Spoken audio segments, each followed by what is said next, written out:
Hello दोस्तों, एक बार फिर से आप सबका हमारे YouTube चैनल टॉक विजन्स पर स्वागत है। जैसा कि हम हमारे वीडियोस में दर्शन यानी फिलॉसफी पर बातचीत कर रहे हैं, तो उसी सिलसिले को आगे बढ़ाते हुए हम फिर अपनी बात जारी रखते हैं।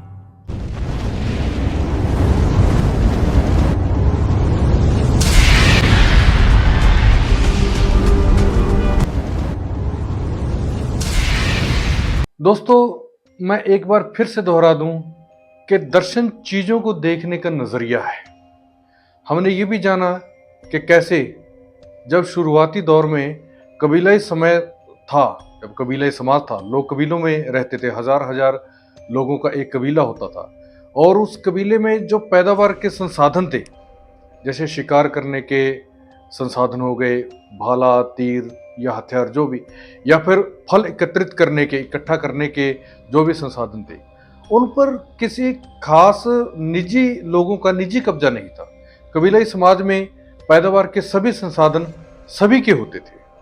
तो कैसे हमने जाना कि कैसे जब शुरुआती दौर में कबीलाई समाज था, तब लोगों का सारा समय केवल भोजन इकट्ठा करने में निकल जाया करता था। उनको सोचने का वक्त ही नहीं मिलता था। यह तकनीक का विकास ही था जिससे कबीलाई लोग अब इतना भोजन इकट्ठा करने के योग्य हो गए कि अब यदि उनमें से कुछ लोग शिकार पर ना भी जाते, तो भी वे निठल्ले बैठकर खाना खा सकते थे।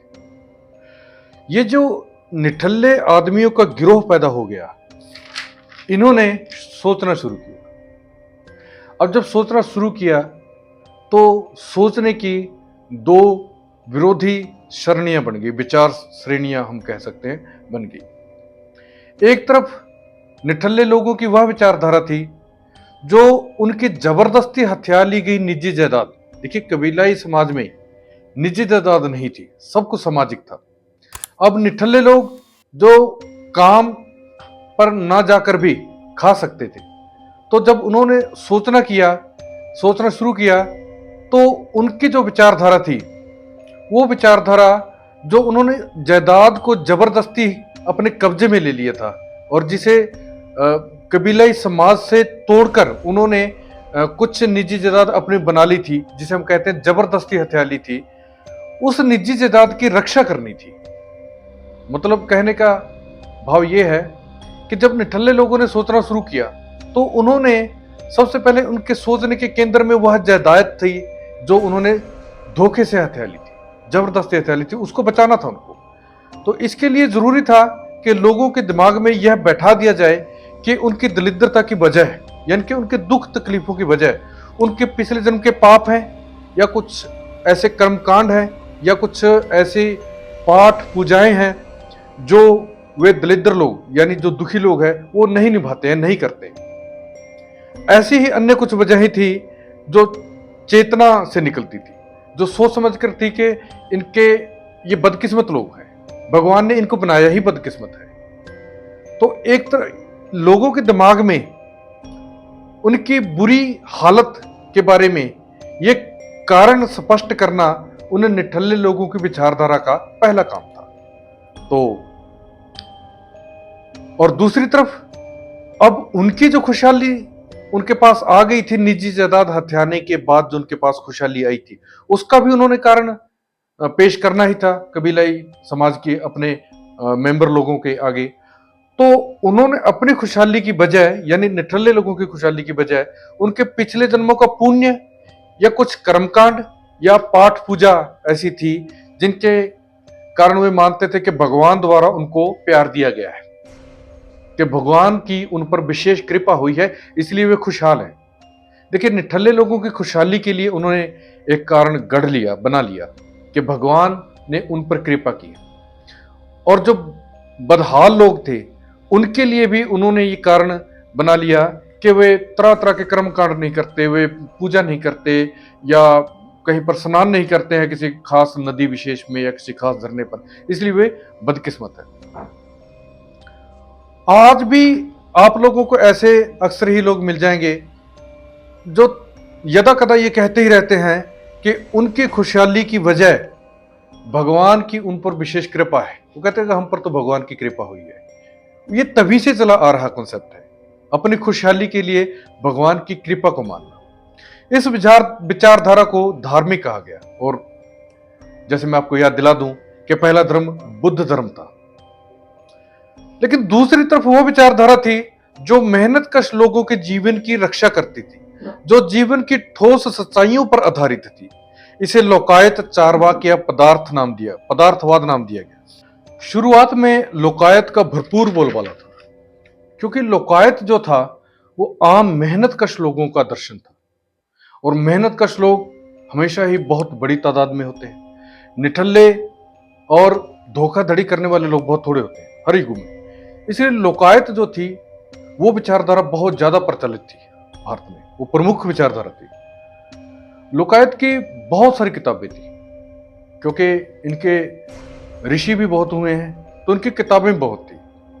लेकिन जो लोकायत के विरोधी थे, जिनकी विचारधारा उनकी निजी जायदाद की रक्षा करती थी, यानी अध्यात्मवादी लोग थे, उन्होंने वह सभी किताबें जला दी। पूरे एक आप कह सकते हैं कि साजिश के तहत ढूंढ ढूंढ कर उन्होंने लोकायत विचारधारा को मानने वाले लोगों का कत्ल किया और उन किताबों को जला दिया। इसलिए हमें जो भी लोकायत के बारे में ज्ञान मिलता है वह लोकायत के विरोधियों के ग्रंथों से मिलता है। अब विरोधियों ने अपने ग्रंथ लिखे, अपनी प्रशंसा के लिए उन्होंने ग्रंथ लिखे, तो उन ग्रंथों में उन्होंने लोकायत का जिक्र किया। जाहिर सी बात है कि लोकायत के विरोधी लोकायत का हर ढंग से अपमान करते, और उन्होंने ऐसा किया भी। इसलिए लोकायत के बारे में हमें जो भी सामग्री मिलती है वह अपमान, गालियों और तिरस्कार से भरी हुई है। मैं दो उदाहरण बताऊंगा। जैसे महाभारत के एक कांड में द्रौपदी युधिष्ठिर से कहती है कि बचपन में उसे एक ब्राह्मण से लोकायत का ज्ञान मिला। फिर वह लोकायत की मान्यताओं की व्याख्या करती है।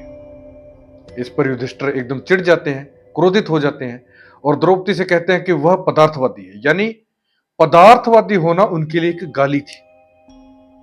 इसी तरह एक अन्य प्रसंग में जब युधिष्ठिर कौरवों से युद्ध जीतकर नगर में प्रवेश करते हैं तो चारवाक उसे अपनी दलीलों से सिद्ध करते हैं कि अपने भाइयों को मारकर उसने बहुत घटिया काम किया है।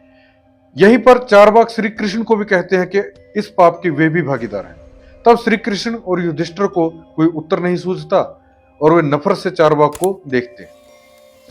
मजेदार बात यह है कि चारवाक शब्द भी नफरत ही में से निकला हुआ है। उन्होंने जो चारवाक के विरोधी थे, लोकायत के विरोधी थे, उन्होंने चारवाक शब्द एक गाली के तौर पर इजाद किया था, बनाया था। जैसे चारवाक का अर्थ है चरने वाला, खाने वाला। तो आम मेहनत कश लोगों को अपमानित करने के लिए कहते थे कि चरने वाले हैं। जो पदार्थवादी बात करता था उसे कहते हैं कि चारवाक है, चरने वाले हैं। लोकायत यानी मेहनत करने वाले आम घटिया लोग। तो उस समय से मेहनत को नफरत करने का ट्रेंड चला हुआ था, जो आज तक जारी है। आज भी जो लोग मेहनत करते हैं उन्हें घृणा की दृष्टि से देखा जाता है, उन्हें छोटा समझकर उनके साथ व्यवहार किया जाता है। और जो जितना आदमी निठल्ला है उसकी उतनी ही आप देखते ही हैं कि इज्जत कितनी होती है। तो इस तरह हम देखते हैं कि भारत में पुरातन समय से ही पदार्थवाद का जन्म हो गया था, जो काफी लंबे समय तक रहा। और पदार्थवाद विचारधारा ही भारत की सबसे प्रमुख विचारधारा थी। और साथियों, ये केवल दिमागी कोई ऐसी धारण करने वाला धर्म या कोई सिर्फ दिमागी कवायद ही नहीं थी विचारधारा। पदार्थवाद का यानी चारवाक का अपना एक बहुत ही उत्तम किस्म का सभ्याचार था, जिससे आम जनजीवन, आम लोगों का विकास हो सके, उनकी वो आत्मिक अपनी अभिव्यक्ति कर सके, अपने आप को प्रगटा सके। तो उनका ऐसा उत्तम सभ्याचार था। मैं सिर्फ एक उदाहरण दूंगा इसकी। आप लोगों को शायद याद होगा कि भारत में पुरातन समय में जब पदार्थवादी दर्शन भारत में हावी था, तब लड़कियां अपना वर समय चुनती थी। माता पिता, भाई बहन इसमें दखल नहीं देते थे। अर्थात हर विवाह प्रेम विवाह ही हुआ करता था। प्रेम विवाह पदार्थवादी धारणा थी, जो महाभारत के समय तक आते आते स्वयंवर तक कम हो गई।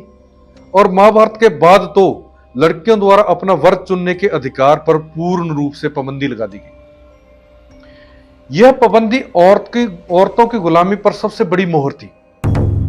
और मजेदार बात देखिए, जिन लोगों ने गुलामी की यह मोहर लगाई, औरतें आज उन्हीं की पूजा करती हैं, उन्हें ही अपना इष्ट मानती हैं।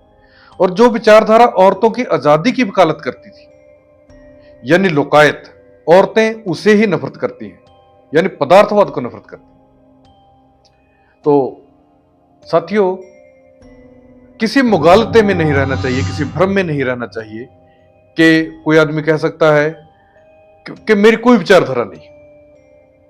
नहीं, देखिए, विचारधारा या फिलॉसफी या दर्शन या तो पशु का नहीं होता, या उस आदमी का नहीं होता जिसके सर पर चोट लगी हो, पागल हो। पागल आदमी का कोई दर्शन नहीं होता और पशु का भी दर्शन नहीं होता। जो इंसान है, सही सलामत है, उसकी कोई न कोई फिलॉसफी, कोई न कोई विचारधारा अवश्य होगी। और विचारधारा विचारधारा तो सिर्फ दो ही हैं, एक धार्मिक या अध्यात्मवादी जो निठल्ले लोगों का पक्ष लेती है, और दूसरी लोकायत है जो मेहनतकश लोगों का पक्ष लेती है। आप चाहे जो भी सोचिए, जो भी कर्म कीजिए, जिस भी धर्म में जाइए, जिस भी धर्म को मानिए, जिस भी संप्रदाय को मानिए, इन दोनों में से किसी एक के पक्ष में होंगे।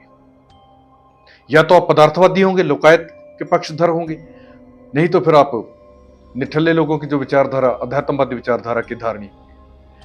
कहने का भाव यह है कि आप या तो इधर होंगे या उधर होंगे, बीच का कोई रास्ता नहीं है।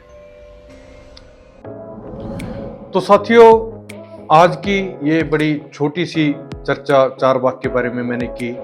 आगे की वीडियोस में हम देखेंगे कि चारबाग के उत्तम सभ्याचार के अन्य क्या क्या अंग थे, उनके क्या क्या हिस्से थे।